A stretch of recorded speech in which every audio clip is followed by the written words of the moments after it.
Hi hello ನಮಸ್ತೆ welcome back to ನಮ್ಮನೆ ಊಟ. ಇವತ್ತಿನ ವಿಡಿಯೋದಲ್ಲಿ ರುಚಿಕರವಾದಂತಹ ಪನ್ನೀರ್ ಗ್ರೇವಿನ ಹೇಗೆ ಮಾಡೋದು ಅಂತ ನೋಡೋಣ ಬನ್ನಿ. ಮೊದಲನೇದಾಗಿ ಬಾಣಲಿಗೆ ಸ್ವಲ್ಪ ಎಣ್ಣೆಯನ್ನು ಹಾಕೋಬೇಕು.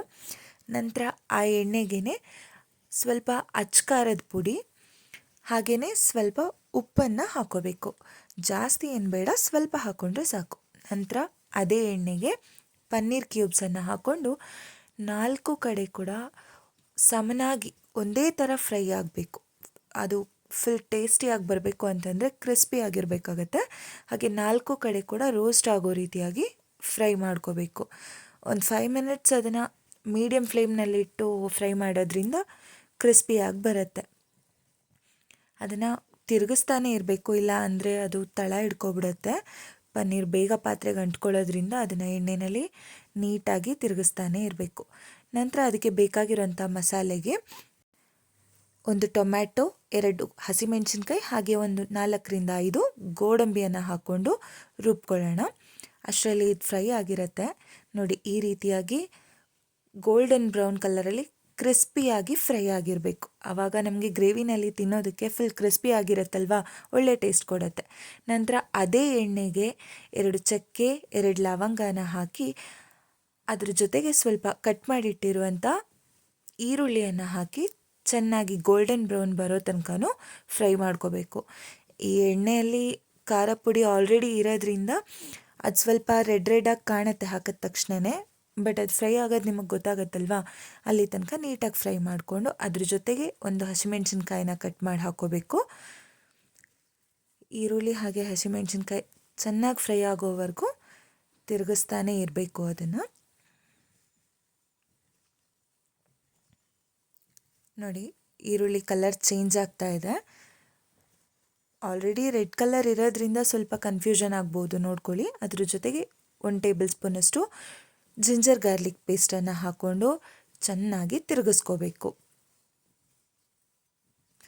ನಂತರ ಅದಕ್ಕೆ ರುಬ್ಬಿಟ್ಟಿರೋಂಥ ಮಸಾಲೆ, ಆವಾಗಲೇ ನಾವು ಮಾಡ್ಕೊಂಡ್ವಲ್ಲ ಮಸಾಲೆ, ಆ ಮಸಾಲೆಯನ್ನು ಒಗ್ಗರಣೆ ಹಾಕ್ತಾ ಹೋಗಬೇಕು. ಅದನ್ನು ತಿರುಗಿಸ್ತಾ ಹೋದರೆ ಅದರ ಹಸಿ ಸ್ಮೆಲ್ಲೆಲ್ಲ ಕೂಡ ಹೋಗುತ್ತೆ. ಅದರ ಹಸಿ ವಾಸನೆ ಹೋಗೋ ತನಕನೂ ಕೂಡ ನೀಟಾಗಿ ಫ್ರೈ ಮಾಡ್ಕೋಬೇಕು. ಅದು ನೀಟಾಗಿ ಫ್ರೈ ಆಗಿದೆ ಅಂತ ಗೊತ್ತಾಗೋದು ಅದರಲ್ಲಿ ಎಣ್ಣೆ ಬಿಡ್ತಾ ಬರುತ್ತೆ.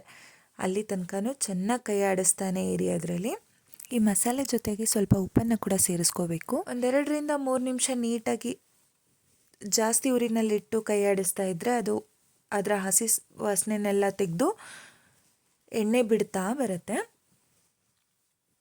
ಮುಚ್ಚಿಡೋದಕ್ಕೆ ಹೋಗಬೇಡಿ, ಹಾಗೇ ಫ್ರೈ ಮಾಡ್ತಾ ಇರಬೇಕು. ಅದನ್ನು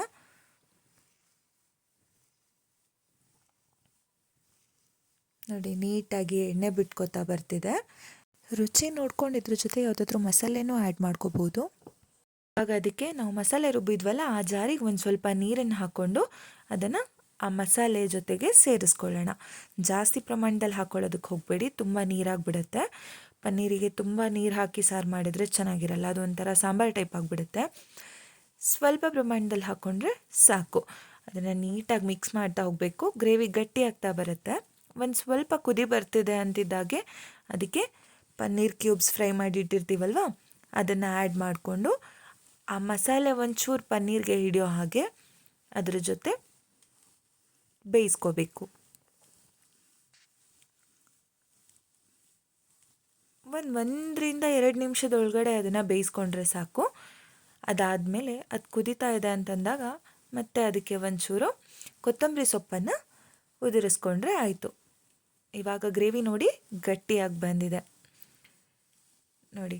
ಇವಾಗ ರುಚಿಯಾದಂತಹ ಪನ್ನೀರ್ ಗ್ರೇವಿ ರೆಡಿಯಾಗಿದೆ. ಇದನ್ನು ನಾವು ಪೂರಿ, ರೊಟ್ಟಿ, ಪರೋಟ, ಚಪಾತಿ ಇದ್ರ ಜೊತೆ ತಿನ್ಬೋದು. ಈ ವಿಡಿಯೋ ನಿಮಗೆ ಇಷ್ಟ ಆಗಿದ್ದರೆ ಲೈಕ್ ಮಾಡಿ, ಶೇರ್ ಮಾಡಿ, ಕಮೆಂಟ್ ಮಾಡಿ, ಹಾಗೆ ನಮ್ಮ ಚಾನಲ್ನ ಸಬ್ಸ್ಕ್ರೈಬ್ ಮಾಡೋದನ್ನು ಮರಿಬೇಡಿ.